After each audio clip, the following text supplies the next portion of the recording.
This episode is on kids who kill, murder of children, Creepy. kids who do the killing.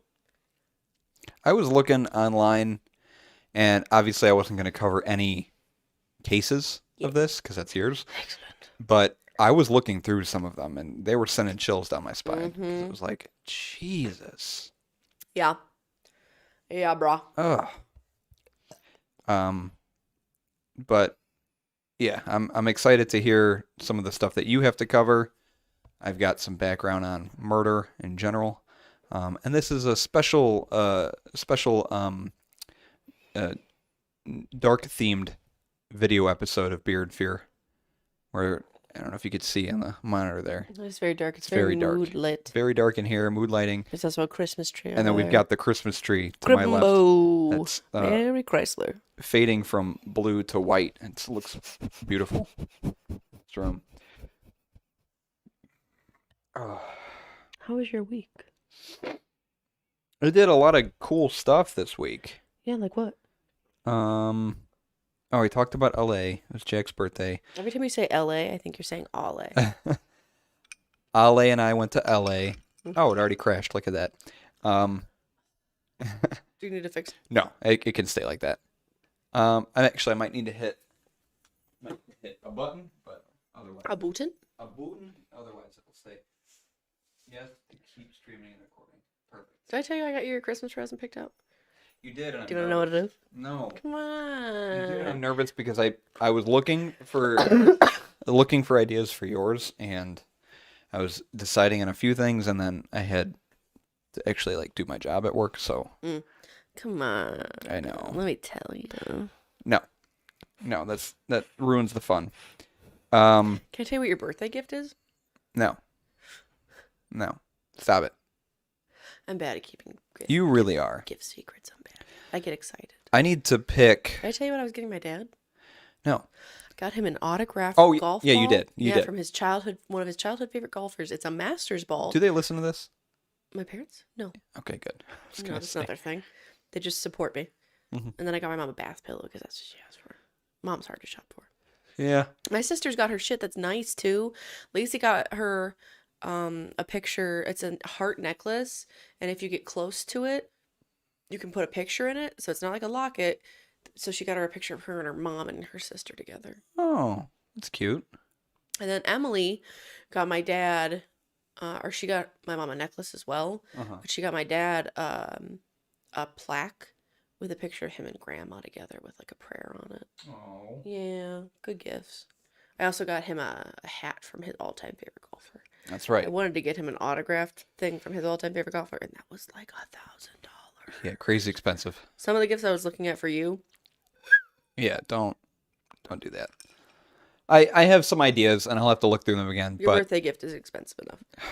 But one of the gifts, because I was thinking about getting you autographed drumsticks from Pearl Jam. $3,000.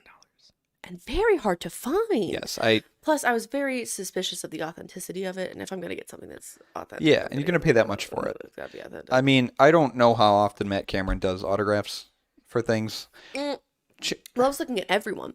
Because, they sign random things all the time. Yeah. So I was I was just looking at Pearl Jam in general, and I was like, maybe I'll get like an Eddie Vedder thing. Eddie Vedder stuff is very expensive. Yes, it is. Even posters. Yeah, and I was looking at like prints and like old school posters, like original posters from like concerts. They're very pricey. Yeah. And there's not a lot. There is not a lot of Pearl Jam autograph stuff out there because most people that get it keep it. Yes. And Pearl Jam specifically is very against that kind of stuff. Mm-hmm. And that's why they don't do that stuff a whole lot to begin Makes with. sense. They don't want people just selling it for cash. So. Yeah. But I'm doing the thing again that I've been doing the past couple Christmases, is making a bunch of gifts for everyone. Mm-hmm. And I still have one to work on. I'm actually excited for the gift Still. because you perfected it. There's everyone's getting 2 things. But I'm also getting What's the second thing? I'm still working on it. You But told me what the first thing was. Why can't you tell me the second thing? I don't want to have to censor more stuff out. It's Push the mic away. I'll tell you after Okay. we're done. But I'm getting a few other people, like some other things. I need to start looking for stuff because it is coming up quick. And Mhm.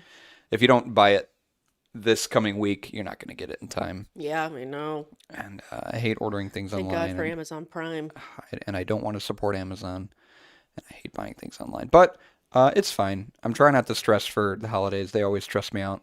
But I guess the highlight of my week, besides work, which isn't really a highlight, well, I had a week of not training, which was great.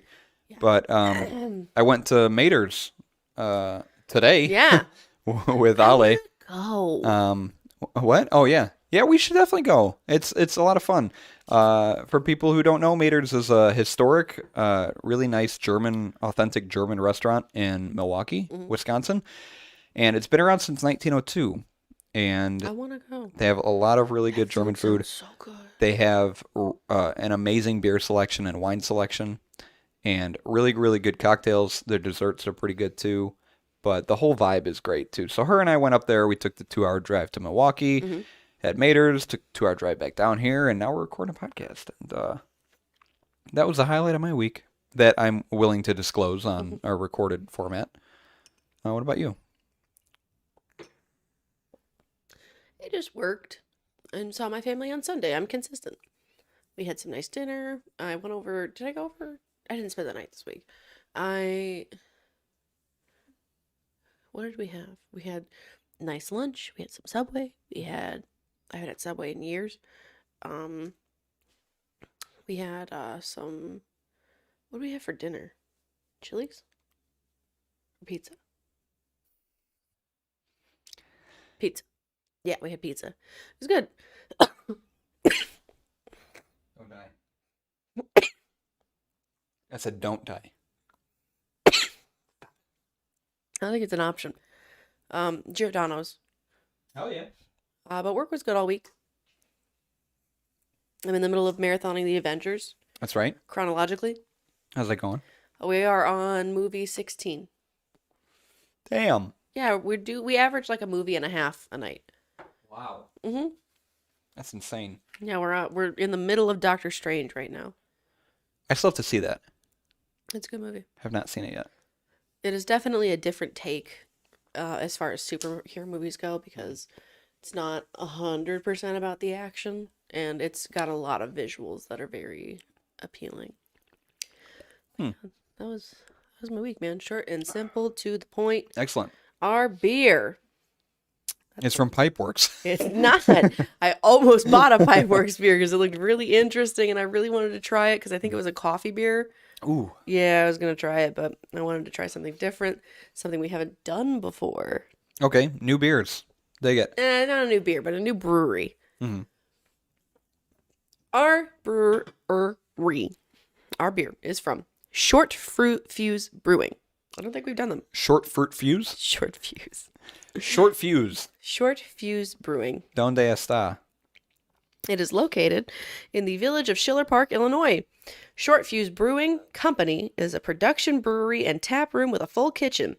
You'll be able to find us right next to the entertainment mecca of Rosemont and right on River Road, less than a mile south of the Fashion Outlet Mall. Mm.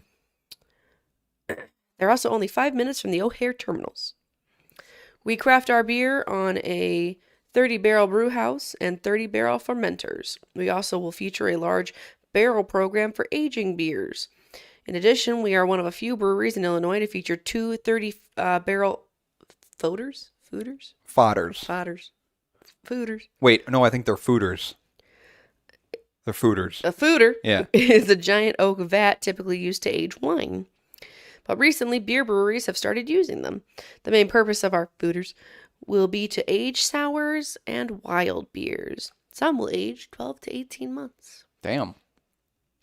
They're not offering brewery tours right now, unfortunately. I'm looking at pictures and it looks really cool. The secret to our success, it's quite simple, really. 3 words: quality craft beer. That's It it. may not be simple to get our standard of beer, but for us, it's second nature. It's our passion. It's kind of our thing. Mm. The difference is in our classic brewing style mixed with our own little creative flair. The result? A taste so crisp, bold, original, and dare we say explosive. Whoa. You will have to taste it to believe it. We're about to.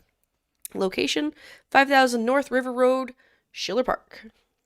60176. I know exactly where that fashion outlet is because we drove by it on the way back here. Well, Yeah, hey. that's I didn't know there was a brewery out that way. There is not a lot of information out there about their beers. If you click on their beer list, it's literally just what's on tap, and I don't even think the beer that I picked is on their list. Okay. I had to go to their Facebook, and I also had to go to Untapped to get a description. Yeah.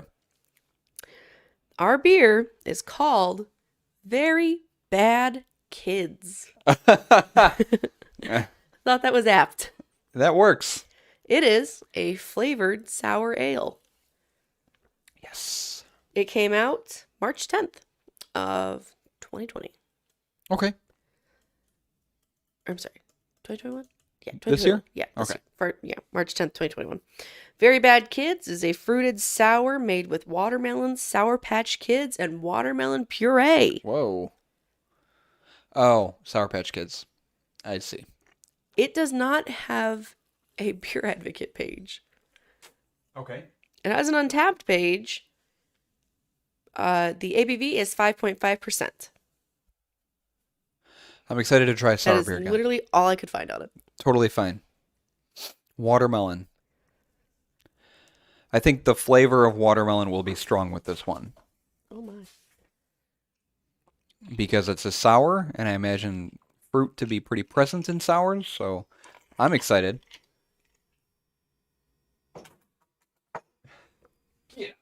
I'm excited for it just because it says watermelon patch Sour Patch Kids. That sounds interesting. You know I'm what? upset there's not more information on it. I'm not a fan of Sour Patch Kids just eating them on their own. I've never had one. You've never had a Sour Patch Kid. That's crazy. Hmm. That's crazy to think. I'm not like a huge fan of sour things. I I don't like sour ales though.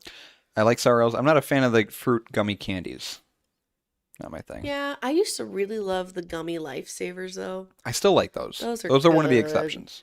And Twizzlers. Those are like my go-to I'll like eat fruity, Twizzlers. chewy gummy candies. Anything else like Because dots? I guess they're technically not really gummy. Twizzlers aren't really. But Yeah. you know what I mean, like fruit flavored Yeah. candy.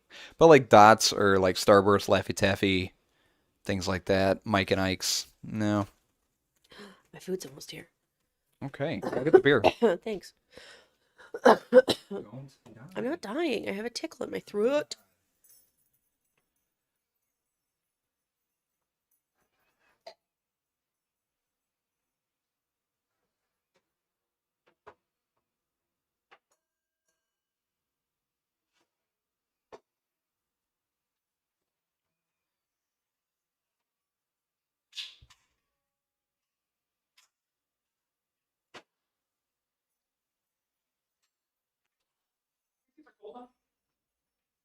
Let me touch. I gotta eat my food if you don't care, unless you want to go to bed early. No. From the freezer. Maybe you can get your food first. Yeah, that is not cold enough, especially for a sour ale.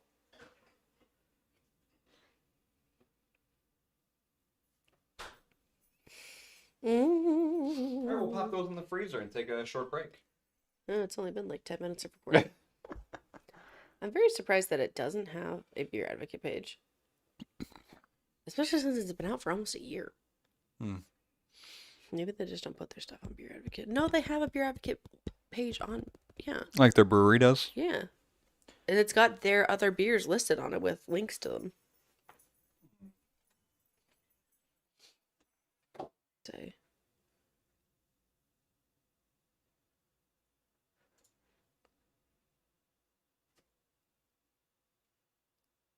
It says it overflows when you open it, so just be careful with that.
There we go. Took a food break. I was hungry. And we're back. Better than ever. Back with the beer. Short fuse. Brewing company, very, very short arms. Very bad These kids. are very warm. And that's not warm. Feel. No. Flavored sour ale. I bet it's the perfect temperature. I like your optimism. 200 pounds of watermelon puree. 200 pounds? 200 So pounds. Megan, do you like that? There's like a little goats, little angry goats. Evil goats. They're like posing and fighting. It's got a dunce hat. Dunce hat. A little watermelon. Ready for it to let crack?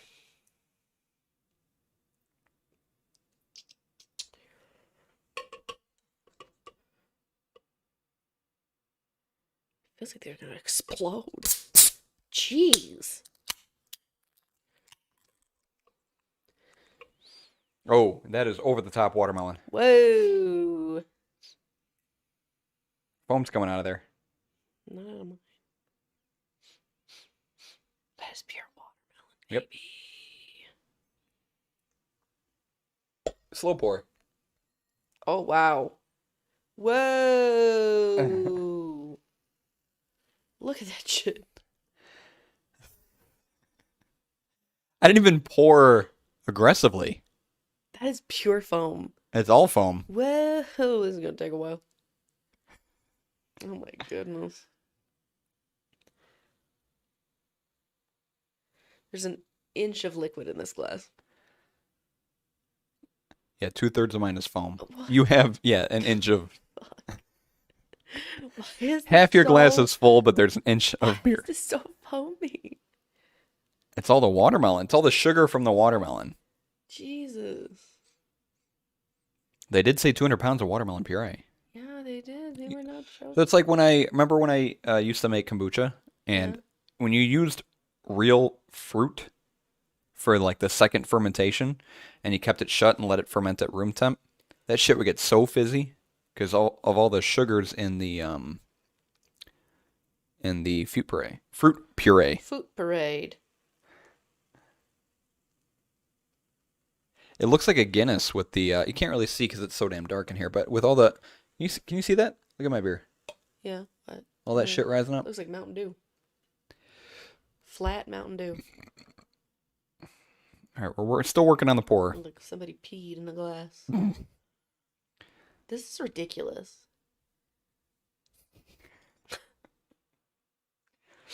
By the time we've got a full glass of beer, it's gonna be warm. Yeah. Yeah, that's pure watermelon, man.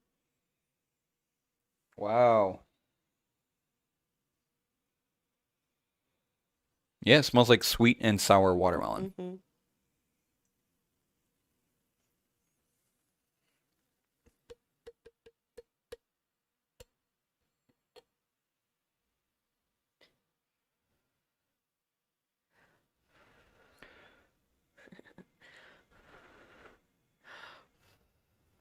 Oh, My God. do I have foam on my hairline? Not that I can tell. Doesn't mean you don't.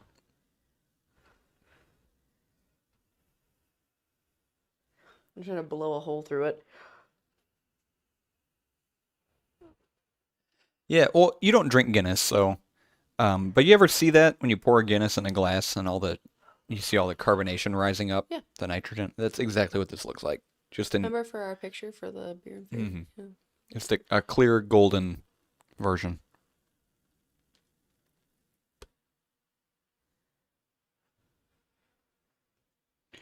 All right, I got almost a full glass. I'm worried about this. It just smells so heavily of watermelon. It's gonna be great. I think I should. I'm gonna start setting up for a picture. Hey, bam. Oh, look at that.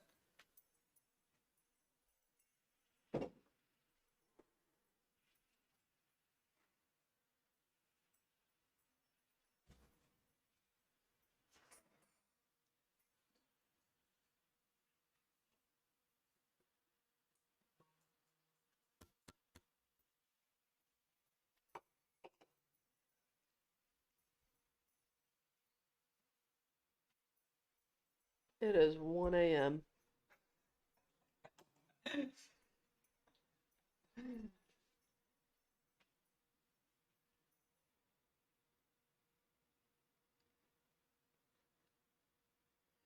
Please don't spell. Please don't spell. Please don't spell. Please don't spell. Please don't spell. Please don't spell.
Color's very light. Looks like a lager. In this light, it looks darker than it actually is under like an actual bright light. But it's a light beer, very foamy. Got a lot of bubbles. You can say that More again. bubbles than I've ever seen from a beer.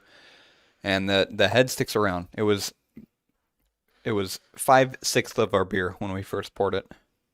Very specific fraction. It smells like watermelon, sweet and sour.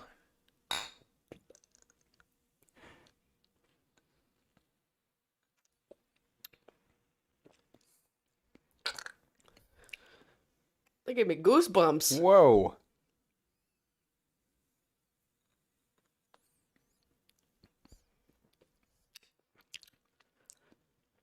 Wow. Blah, blah. It just attacks your palate.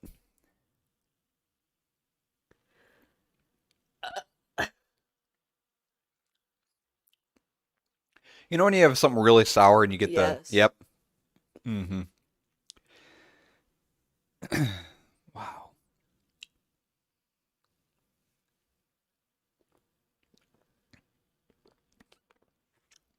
I mean, I taste the watermelon. It's like I'm sucking on sour watermelon candy. Yeah.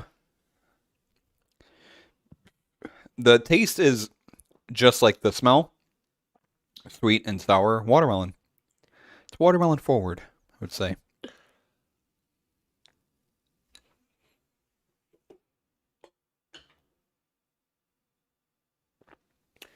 Blah, blah, blah, blah, blah. Extremely carbonated. Very fizzy. Tingly. Mm-hmm. I didn't get a burp. It's watermelon. The whole beer. Ooh. Ooh, What is that? probably watermelon. Oh, it's watermelon. No, there's something on the back end that it was like a spice. I apologize.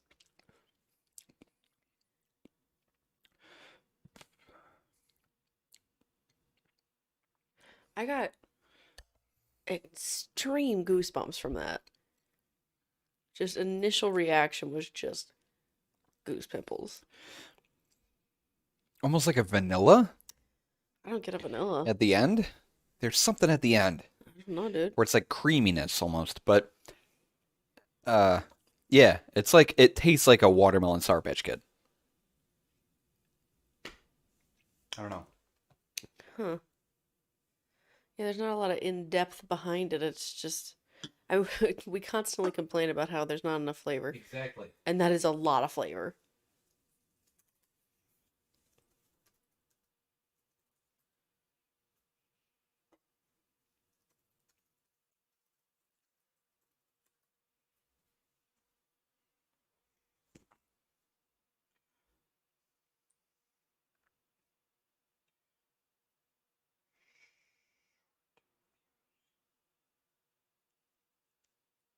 I'm very sleepy.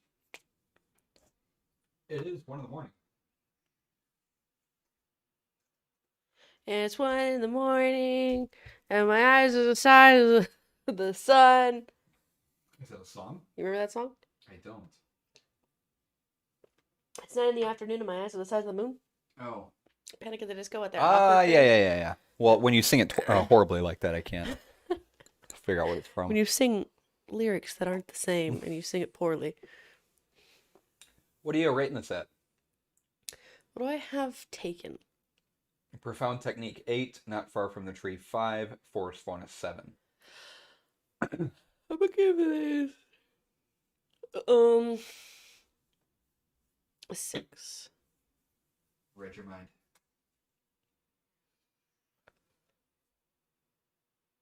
Did you know I was gonna say 6? Yes. Kicking everything down and putting this at 3. Really? You like it that much? Yeah. Interesting.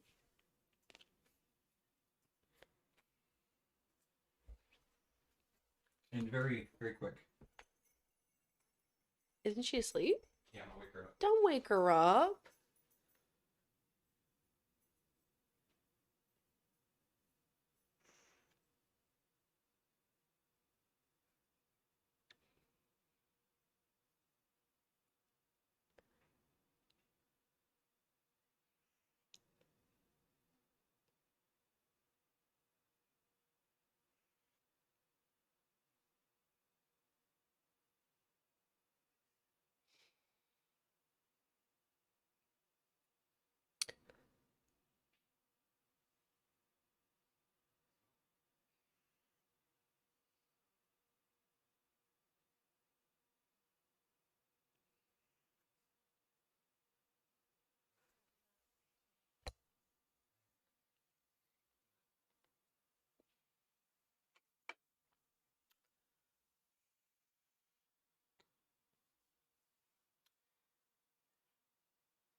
It's past my bedtime. Murder Wait. is the unlawful Moida. is the unlawful killing of another human without justification or valid excuse, especially What? I know, especially the unlawful killing of another human with malice aforethought. Without valid excuse. Without justification or valid excuse. Okay. Your Honor, I know I murdered someone, but I have a good reason. That could potentially hold up in court. This state of mind may, depending upon the jurisdiction, distinguish murder from other forms of unlawful homicide such as manslaughter. Manslaughter is killing committed in the absence of malice, brought about by reasonable provocation or diminished capacity. Involuntary manslaughter, where it is recognized as a killing that lacks all but the most attenuated guilty intent, recklessness. Most societies consider murder to be an extremely serious crime, and thus that a person convicted of murder should receive harsh punishments for the purposes of retribution, deterrence, rehabilitation, or incapacitation. In most countries, a person convicted of murder generally faces a long-term prison sentence, a life sentence, or even capital punishment. Mm-hmm. Bring back capital punishment. Bring it back. Didn't you say that at the live show? No, I said bring back public hangings. Oh, okay. I mean, that's a very specific form of capital punishment, but... The elements of common law murder are unlawful killing through criminal act or omission, failure to act, of a human by another human with malice afterthought. And malice afterthought can be the intent to kill, the intent to inflict grievous bodily harm short of death, reckless indifference to an unjustifiably high risk to human life, sometimes described as abandoned and malignant heart, or intent to commit a dangerous felony. Gotcha. So those four things make up malice afterthought. Okay. Murder is generally divided by degrees. Second degree murder is common law murder, and first degree is an aggravated form. Factors depend on the jurisdiction, but may include a specific intent to kill, premeditation, or deliberation for aggravated. Strangulation, poisoning, or lying in wait are also treated as first degree in others. Some states in the U.S. also have third degree murder and distinguish premeditated murder as a separate degree. So it depends on the state, depends on your country. Exclusions may include killings in war. Not all killings in war, but most killings in war. Self-defense, which is justifiable homicide. Unlawful killings without malice or intent, which is manslaughter. And accidental killings, homicides. And suicide. Suicide is not murder. Some countries allow conditions that affect the balance of the mind to be regarded as mitigating circumstances. This means a person may be found guilty of manslaughter on the basis of diminished responsibility rather than being found guilty of murder if it can be proved that the killer was suffering from a condition that affected their judgment at the time. Depression, PTSD, and medication side effects are some examples that can be taken into account. Other mitigating circumstances include insanity, postpartum depression, unintentional killings. For killing to be considered murder in 9 out of 50 states in the U.S., there normally needs to be an element of intent. And diminished capacity, which is a defense which alleges the killer's mental capacity was diminished at the time of the killing. Dr. Peter Morrall argues that the motivations for murder fit into the following 4 categories: lust, love, loathing, or loot. A lot of L's. He also argues that a motive alone is insufficient to explain criminal killing, as people can experience those impulses without killing. He insists that certain risk factors may increase the chances that somebody will commit murder. They include, not limited to, testosterone, correlated with competitive and assertive behavior, reduction in serotonin, which increases the likelihood of impulsive hostile behavior. I have a lot of lack of serotonin. Alteration in the breakdown of glucose, which appears to affect mood and behavior. Hyperglycemia and hypoglycemia can both lead to aggression. Consumption of alcohol can lead to reduced self-control. Environmental pollutants circulating in the body, which is linked to heightened aggression. And malnutrition from eating too much junk food, which can provoke aggressive behavior. Certain personality disorders are also associated with an increased homicide rate, most notably narcissistic, antisocial, and histrionic personality disorders, and those associated with psychopathology. According to scholar Pieter Sperenberg. Homicide rates per 100,000 in Europe have fallen over the centuries from 35 per 100,000 in medieval times to 20 in 1500 AD, 5 in 1700, to below 2 per 100,000 in 1900. In the United States, murder rates have been higher and have fluctuated. They fell below 2 per 100,000 by 1900, rose during the first half of the century, dropped in the years following World War II, and bottomed out at 4 in 1957 before rising again. The rate stayed in 9 to 10 range most of the period from 1972 to 1994 before falling to 5% in present times. The increase since 1957 would have been even greater if not for the significant improvements in medical techniques and emergency response times, which mean that more and more attempted homicide victims survive. According to one estimate, if the lethality levels of criminal assaults of 1964 still applied in 1993, the country would have seen the murder rate of around 26 per 100,000, almost triple the actually observed rate of 9.5 per 100,000. I got some stats, if that wasn't enough for you. The UNODC, which is the United Nations Office on Drugs and Crime, 2012 murder rates per 100,000, and it's separated by region. So the Americas averages 16.3, which is the highest of 100,000. So that's a total of 157,000 homicides in 2012. Africa has a rate of 12.5 of 135,000 homicides. The world overall average is 6.2 per 100,000 people in 2012, which is 437,000. Europe has a rate of 3 per 100,000 with 22,000 homicides. Wow, we have a high number. America's count, obviously Canada and Mexico also. Europe is 3. Oceania is also 3 with 1,100 murders. And then Asia is the lowest at 2.9 with 122,000. Interesting. It also had a list of intentional homicide victims per 100,000 inhabitants from the UNODC, taken from different years. And there's different sources for these. There's a total of 195 countries listed. I'll quickly list off the first 20 and the last 20. The first one is El Salvador, has the highest murder rate of 52. 52 per 100,000 people.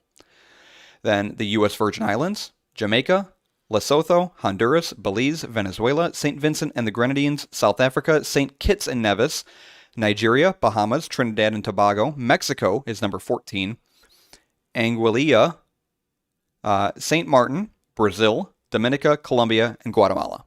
Those are the top 20. The bottom 20, Brunei, China, Norway, Slovenia, Palestine, United Arab Emirates, Indonesia, Qatar, Japan, Luxembourg, Macau, Oman, Senegal, Singapore, Andorra, Channel Islands, Holy See, Isle of Man, Monaco, St. Helena, and San Marino is the last. Monaco. Correct. The United States is ranked number 74 in that list with a murder rate of 5 per every 100,000 people with a total of 16,214 murders in 2018. So per 2018 stats, we have a murder rate of 5 for every 100,000. Where Mexico has a rate of 29.1 in 2018. There was an analysis done in 1974 by KSW Brennan that investigated a group of 11 child and adolescent murders with regard to various factors, such as mental health and domestic relations. The abstract was 8 of the 11 children had over-dominant mothers. All had normal intelligence, all were found physically and mentally well, none suffered from fits, and all had normal personalities.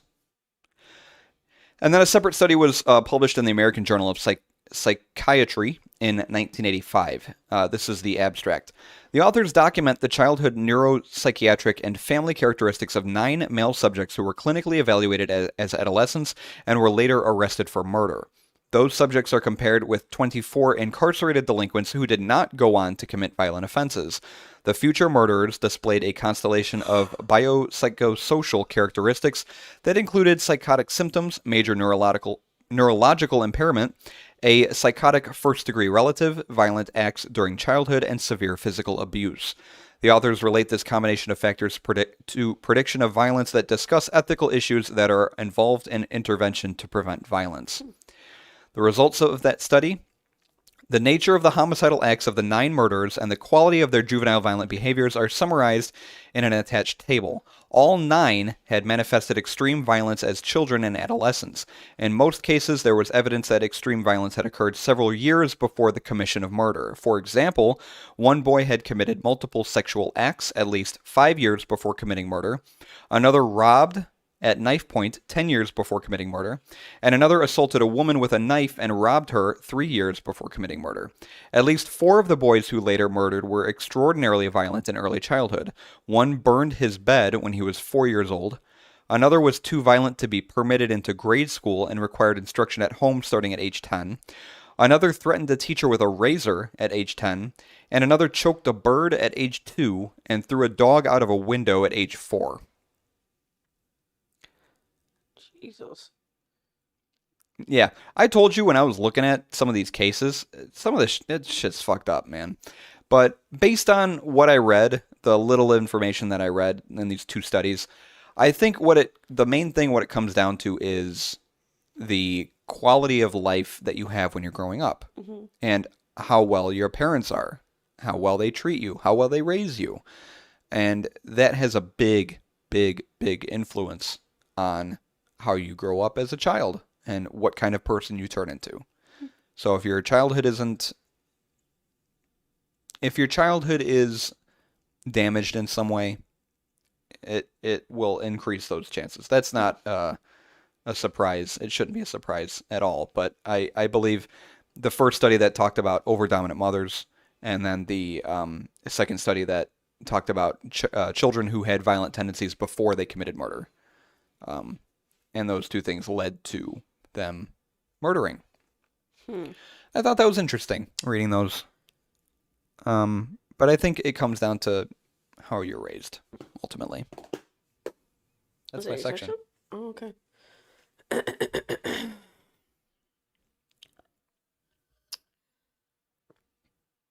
You've got specific cases?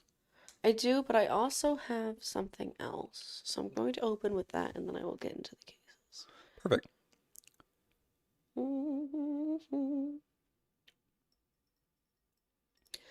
Whether it's nature or nurture, what makes someone a killer is something that's long been debated by psychiatrists. That question is even trickier when you apply it to child murderers. How does an innocent young person turn into a cold-hearted killer? Dr. Carrie Nixon is a consultant forensic psychologist. She was asked to consult on some of Britain's most infamous killer kids for a TV show that was coming out called Killer Kids. Oh. She spoke about how generally people who commit murder or acts of extreme violence have usually got troubled backgrounds. She's quoted as saying, "That's the case for some of these perpetrators. But interestingly, with some of these cases, the series that she was consulting on covers, many of them haven't, which makes them quite unusual."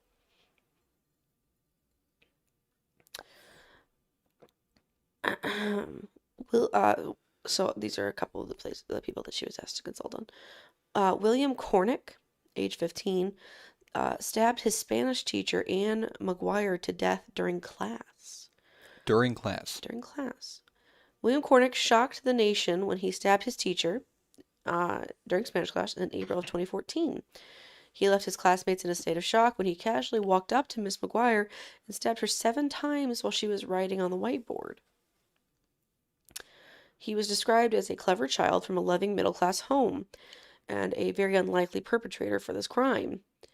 The teacher in charge of his year said he was a delightful pupil who always gave his best, while fellow pupils at school said he was just a typical guy who rarely misbehaved. Dr. Carey said he doesn't fit the profile of what they would normally see. As a forensic psychologist, I can honestly say that the majority of murderers or violent offenders that I've worked with, whether that's young people or adults, have got that history of dysfunctional and chaotic lives. there were some dark sides of his personality, but it's easy for us to unpick that with hindsight. Mm-hmm. She suggested that Cornick came from a dysfunctional family and had previous convictions. Had he had those, people may have taken his threats to kill his teacher more seriously. I think people thought his disturbing behavior was just him being a bit bizarre, a bit dark. Mm-hmm. There was evidence of personality disorder and psychopathic traits, although you can't diagnose somebody at that age because he's far too young. But some of his behavior was evidence of that. People talked about him being a loner, a bit odd, but didn't consider him a genuine threat because he didn't have those risk factors. She said bystander apathy also came into play, with people presuming someone else would raise concern about the violent threats he was making. Mm-hmm. Nobody takes on the responsibility for reporting it themselves because they assume somebody else is doing it. Yep. I think also we'd be quite surprised and troubled if we could hear a lot of the conversations that go on between adolescents, especially on social media. I think a lot of adolescents make some quite throwaway comments and threats, but they don't take each other seriously. Anne McGuire's family, the teacher, say they still don't know what caused him to kill, except for a severe hatred of her. Cornick told a psychologist, "I wasn't in shock, I was happy. I had a sense of pride. I still do." The criminal also said that after the killing, that he thought everything he had done was fine and dandy. Speaking about the nature versus nurture debate, Carrie said the two are very much entwined because a person's environment impacts on their brain. Mm-hmm. But the fact that Cornick showed no remorse makes one question whether there's something within him that drove him to commit such an unprecedented atrocity. Interesting. It's wild. That is wild. I mean, I don't know. They're kids. What makes them think that? What mentally pushes them to do that? Yeah, and the instances where there's no like background where you can look at history of things and it's like, oh, they were troubled as a kid or they had this mental illness or whatever. It's just that people who seem completely normal. Yeah, it's That's the just weirdest thing. interesting. That was just something just because it was a psychologist. Yeah. I just want to touch on that. So there's probably going to be a couple that people know, obviously. John Venables and Robert Thompson, age 10. Mm. This one you will know. Sure. In the winter of 1993, John Venables and Robert Thompson, both 10-year-olds at the time, became the youngest convicted murderers in England. On February 12th, 1993, the boys abducted 2-year-old James Bulger from a local shopping mall. The boys brought him to a local railroad track where they brutally beat the boy before using an iron bar to do most of the damage. They finally left him to die on the railroad tracks. Somehow, despite the grisly murder, both boys were released from prison in 2001 when they turned 18, and now they live under new identities. Do you know that one? No, I had never heard that one. Really? There's like security camera footage of it too. Oh, shit. Eric Smith, age 13. After enduring years of bullying because of his glasses and red hair, 13-year-old Eric Smith finally snapped one day and murdered 4-year-old Derek Roby on August 2nd, 1993. Both boys were walking to their summer day camp when Smith decided to lure the young boy into the woods. There he strangled and killed the boy using a large rock. Roby's body was found soon after, and Smith was convicted of second-degree murder and sentenced the most a juvenile could be, at least 9 years in prison. Since then, Smith has been denied parole 8 times since 2002. This article that I read is a bit old, but Mm-hmm. in most recently, he won't be eligible again until 2018. So this was like 2017. Yeah. Mary Flora Bell, age 11. On May 25th, 1968, the day before her 11th birthday, Mary Flora Bell lured 4-year-old Martin Brown to an abandoned home in Newcastle, England. Bell then strangled him to death and soon returned to carve an M on his chest. 2 months later, Bell and her friend Norma were on the prowl again, this time taking 3-year-old Brian Howe into their possession, where they also strangled him to death. Damn. The two deaths were eventually connected, and Bell was charged with 2 counts of manslaughter. After 12 years, when Bell was 23, she was released from prison and also given a new identity to start a new life. Lionel Tate, 13. On July 28, 1999, Lionel Tate's mother was babysitting 6-year-old Tiffany Unick when she decided to go upstairs to watch television. Once she left the room, 13-year-old Lionel began abusing the young girl, mostly by stomping on her. After nearly 45 minutes with her, Lionel went to get his mom after she stopped breathing and blamed it on a wrestling accident. Tate was sentenced to life in prison, becoming the youngest American ever to face the charge. He's seen here, he's seen here after receiving his sentence as his defense team comforts him. So it's basically him just looking at the cameras. He looks pissed. Since mental competency was not conducted before the trial, the charge was overturned as Tate was released from prison only 3 years later with 1 year house arrest and 10 years probation. Wow. Jesse Pomeroy, 11. Beginning in 1871, when he was only 11 years old, James Pomeroy began luring younger boys into remote areas where he would torture them by beating them or cutting them with a knife. As Pomeroy's family moved around Massachusetts, James continued his attack on young boys. He was eventually arrested and tried in juvenile court, where he was sentenced and sent to a reform school. When he turned 14, James was sent to live with his mother in South Boston, when soon after he murdered 10-year-old girl Katie Coran in March of 1874. Pomeroy was sentenced to death, but it would be overturned and changed to life in prison.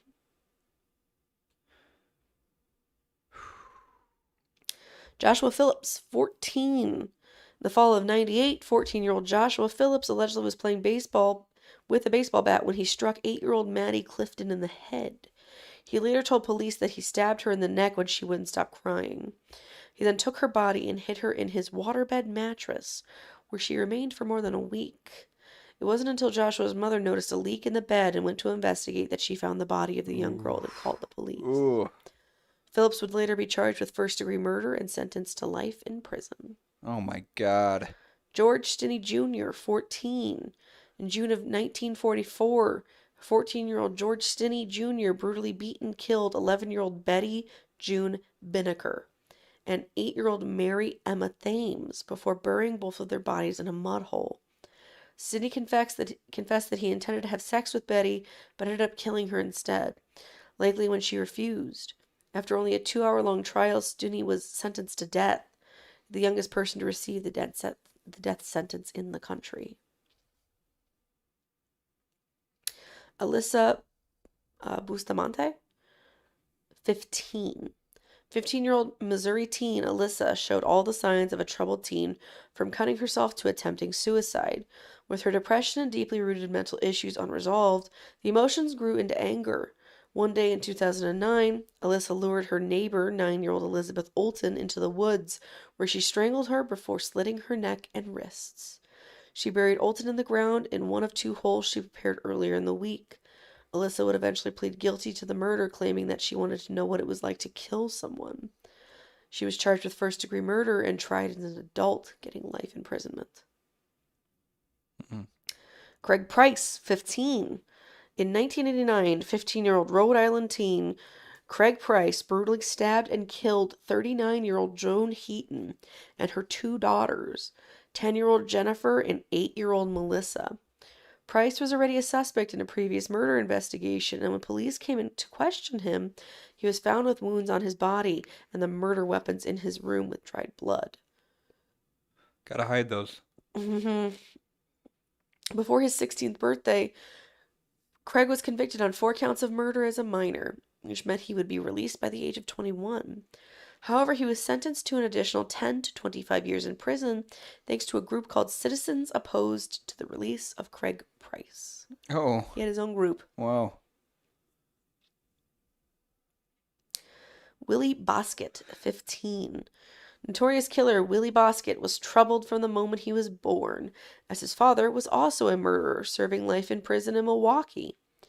Bosket committed dozens of crimes around New York City, and eventually his first murder by the time he was 15. He first shot and killed 2 men during separate robbery attempts back in 78. He also killed a transit employee before getting caught. Bosket pleaded guilty to the murders, but since he was only 15, he was tried as a minor and only received 5 years in a youth facility. His life sentence would bring about historic change as New York would become the first state to change juvenile laws to allow kids as young as 13 to be tried as adults. Hmm. It was called the Willie Bosket Law. Hmm. Upon being released, Bosket continued a life of crime, going in and out of jail until finally receiving a life sentence in 89. Isn't that fucking crazy? Do something so fucked up you get a law named after you? Yeah, right? Oh my god. I have a couple more if you want me to keep going. Yeah. Oh, I lost my place. I lost my place.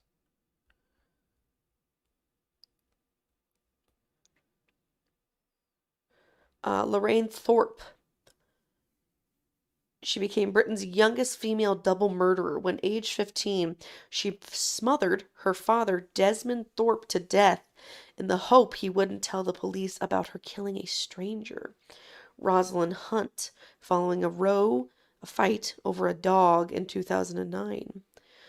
Miss Hunt, 41, was beaten to death in Ipswich over several days, with Thorpe responsible for kicking, punching, and stamping on her head.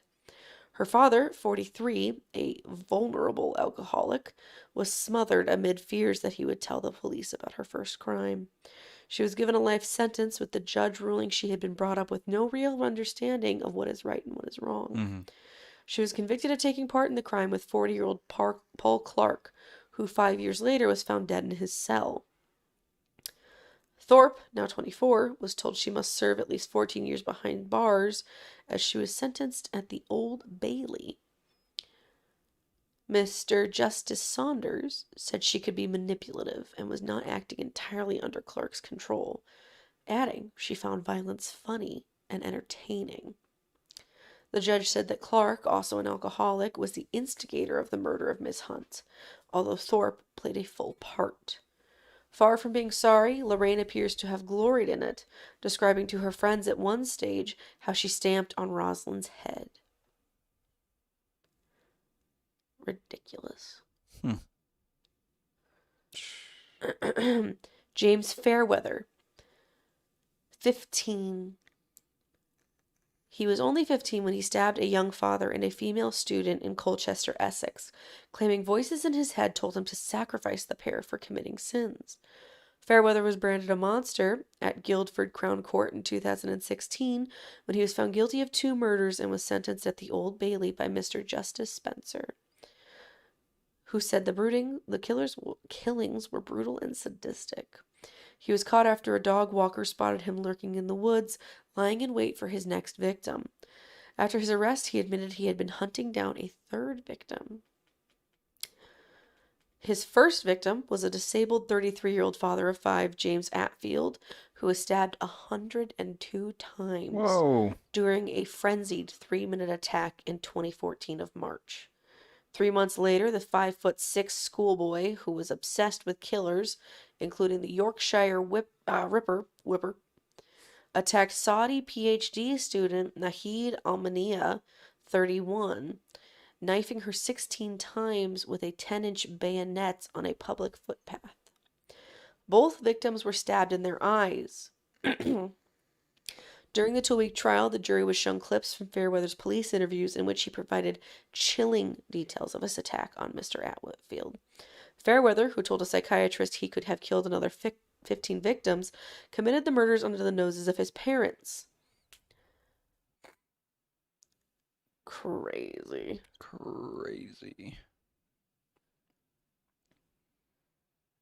The Twilight Killers, Kim Edwards and Lucas Markham, both 14. Kim Edwards was just 14 when she enlisted the help of her boyfriend Lucas Markham to kill her mother, Elizabeth Edwards, 49, and her sister Katie at their home in the village of Spalding, Lincolnshire, in April of 2016. Edwards and Markham, believed to be Britain's youngest double murderers, became known as the Twilight Killers as they went downstairs and calmly watched the vampire films together just after the brutal murders. In his police interview, Markham described with a complete lack of emotion how he killed Elizabeth and Katie Edwards by stabbing them in the neck. There's a timeline of the events. And they So, watched Twilight. what? And then they watched And then Twilight. they watched Twilight. May 23rd, 2015. Kim Edwards and Lucas Markham begin their relationship shortly before he was excluded from Sir John Glee's school just a year before the murders. March 17th, 2016. Edwards, who had been a bit obsessed... Edwards, who had been assessed by mental health professionals after expressing suicidal thoughts, makes an attempt on her own life and spends 2 days in hospital. April 11th of the same year, during a conversation in the back garden of the Edwards family home, Markham and his girlfriend agree to kill mother and sister. April 13th, Markham smothers and stabs both victims through the neck. April 14th, Edwards and Markham are reported missing to the police by their school and his aunt. April 15th, police find Miss Edwards and Katie dead in their beds. Both defendants are arrested on suspicion of murder. April 17th, both teenagers are charged with 2 counts of murder. September 16th, Edwards and Markham both admit manslaughter but plead not guilty to murder. October 10th, Markham admits murder and is remanded in custody. October 11th, Edwards is found guilty of murder by a unanimous verdict. November 10th, Edwards and Markham are both given life sentences with minimum terms of 20 years. June 9th, 2017, their minimum terms are reduced to 17 years. The Court of Appeal, which also rules they can be named, so their information is released. Mm-hmm. The lovers hatched the gruesome plot after Elizabeth tried to break them up, and also as revenge because Edwards believed her mother favored her sister Katie over her. The clinical justifications they gave for their crimes in police interviews were so startling, officers took the unprecedented decision to make the recording public because of the danger they believed the teenagers represented to society. Whoa. Isn't that... Let's just... So you can listen to that somewhere. Yep. Right? Mm-hmm. The recordings? Yeah, I just didn't want to look for them. I wonder if they still got to be together and watch Twilight in prison. I mean, aren't prisons separated by gender? And I don't think they're going to allow conjugal visits for teenagers. But Twilight. I'm pretty sure they broke up. Twilight, though. Joshua Davies, 15, lured Rebecca Aylward to a secluded spot in Bridgen, South Wales, where he killed her by bashing her over the head with a rock so he could win a bet over a free fried breakfast. Oh, yeah. In January 2010, Davies ended his relationship with Rebecca for another girl. She then found another partner, only for her ex-boyfriend to persuade her to end it and meet up with him. In the court case following the year, it emerged that in the time before the meetup in October, the killer had been publishing hateful material about Rebecca online and bragging to friends that he was going to poison her with plants like deadly nightshade or push her over a quarry into a river. Becker never told me that it was abusive, but there must have been some controlling element looking back now, Rebecca's mother, Sonia Oatley, later said. In January 2010, he left Becca for another girl. She was absolutely devastated, and I hated seeing her so hurt. But in time, she started going out with another boy herself, only for him to convince her to end it and meet up with him. She did so almost instantaneously, thrilled at the thought of their reconciliation. As the day of the meetup wore on, concerns started to grow as Rebecca failed to return home. After a night of searching, Rebecca's body was found at around 9 a.m. the next day. The wooded area that she was found in was said to have been popular with teenagers. Davies, who had since turned 16, was accused of Rebecca's murder after bludgeoning her to death with a large rock. With Rebecca's mother sitting in court alongside family and friends, the horrifying details of what happened that day began to emerge. It was heard that Davies had told a friend he was going into the forest with Rebecca and smiled as he said, "The time has come." The same friend later phoned Davies to ask if he was with Rebecca. The defendant replied with 2 words, "Define with." After summoning the fellow 16-year-old into the forest, the murderer then told his friend he had hit Rebecca from behind with a rock until she stopped screaming, before discarding the bloody weapon into the undergrowth. His demeanor was described merely as cool. Together the boys went home in full knowledge that Rebecca's body lay in the woods behind them. Davies even sent texts to Rebecca's phone knowing she was dead, pleading with her to let people know where she was. Carrie said, I'm sorry, I'm tired. I'm going to skip that part.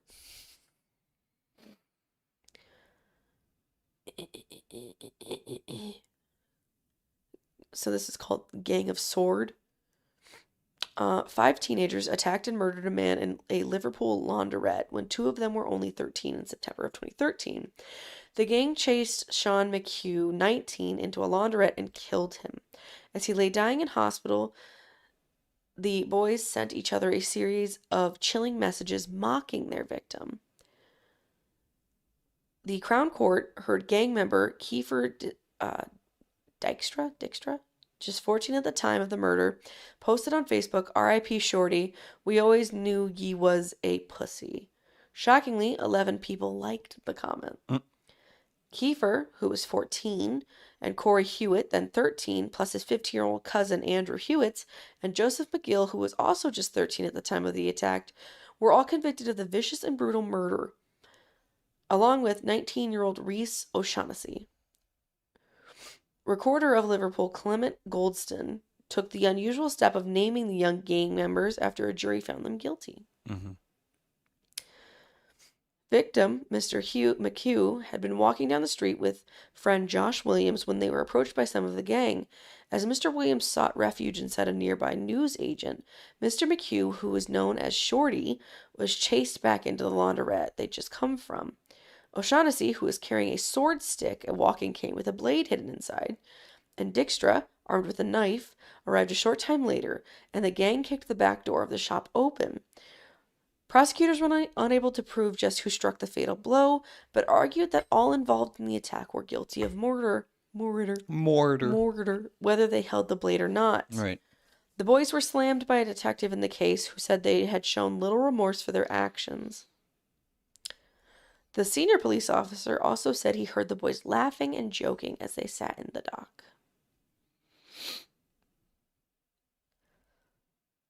That's it.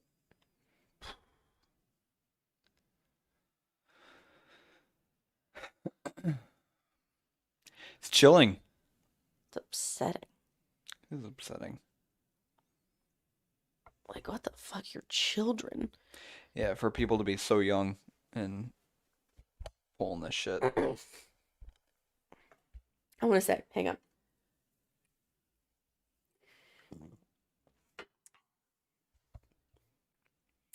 You're children.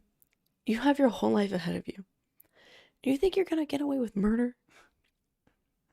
You're a child. They don't think these things through like that.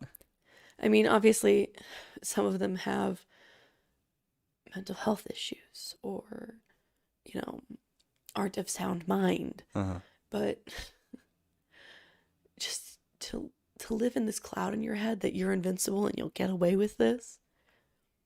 You don't know how to hide evidence. You don't have that kind of materials at hand that you can get away with these things. Right. Us as grown adults are aware of all these things, but children who don't have that life experience are sort of living in the moment and living with the information that they've had in their lives. That makes it more brutal. Yeah. Because they do it on such strong impulse that it is such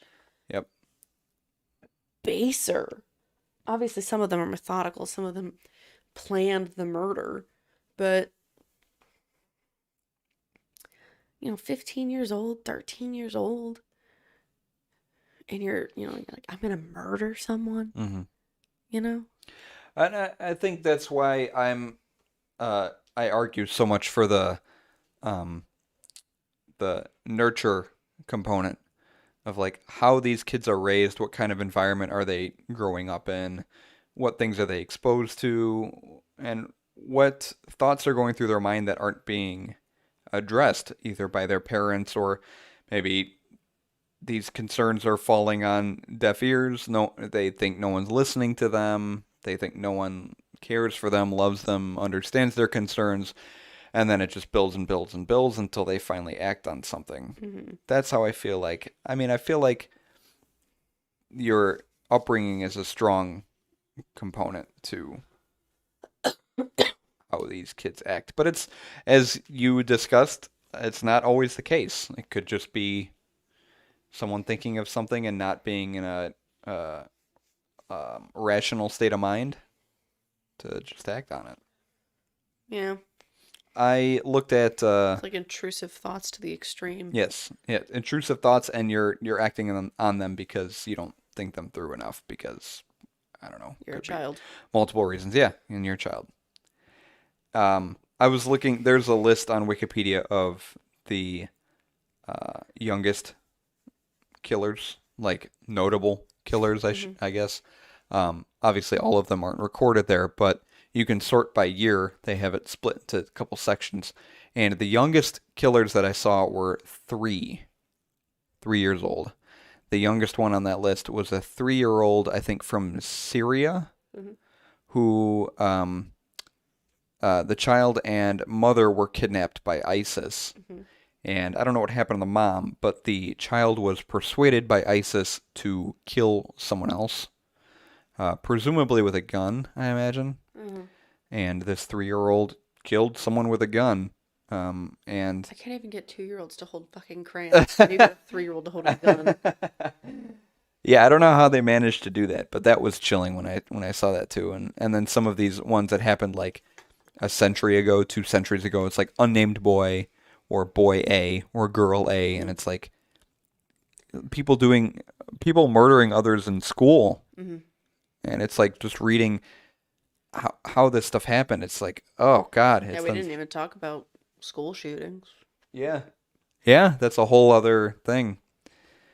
But no, I think it's a good episode that just talks about murder in general, and then the topic was child murders, so Mm-hmm. precisely what we covered. I think it was good information, but it was crazy. I was doing this research. I was like, what the fuck are we doing? Yeah, man. But it's sad. It's crazy. Where'd you take the beer? I loved 2 it. a.m.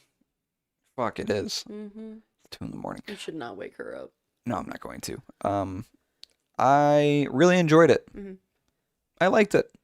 It was fantastic. It was definitely out of all the fruit beers we've had, that one might have been the most fruit forward. Mm-hmm. The fruit was there, sweet, sour, exactly as it was described.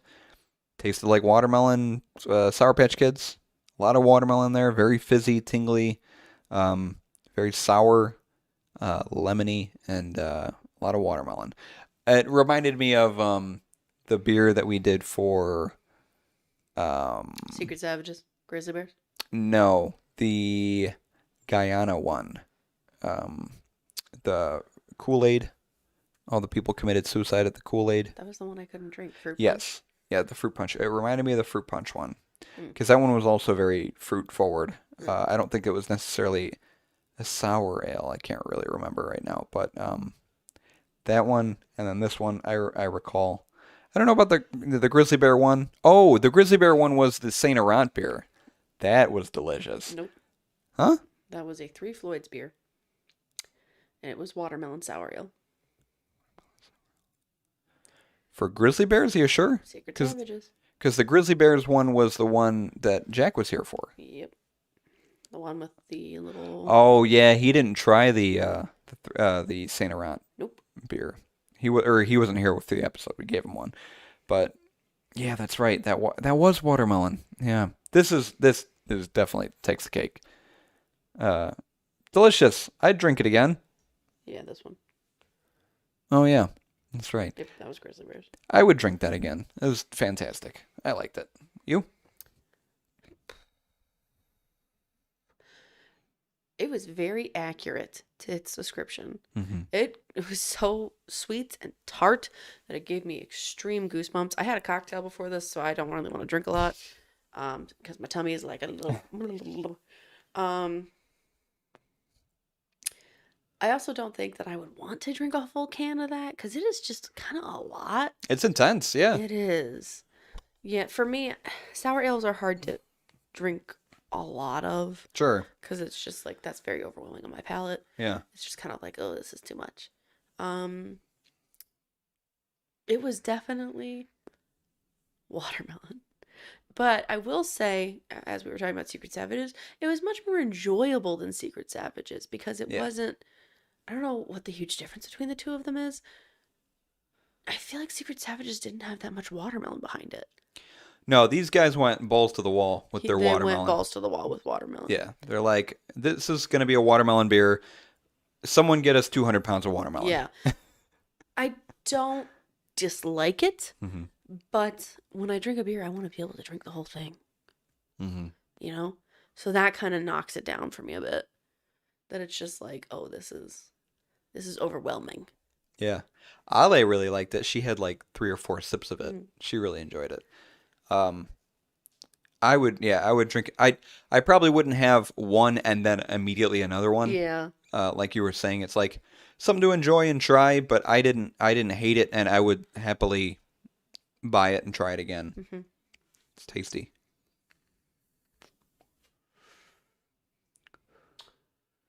Our website's beerandfearcast.com. We're on all the popular podcast platforms: Apple Podcasts, Spotify, Google Podcasts. Wherever you get your podcasts, you can listen to Beer and Fear new episodes every Wednesday at noon at Central Time. And then our YouTube videos, where you can watch the episodes live. They're released the same day, same time, every week. Check everything out at beerandfearcast.com. Oh, yeah. Oh, yeah. Anything else? No. Have a good day. Perfect. Thanks. Let's get you home. I'm a sleepy bean.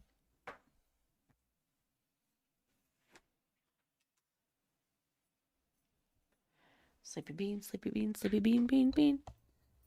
Your mic bumped my mic. Oh, they kissed. What? They kissed. Oh, God, cooties.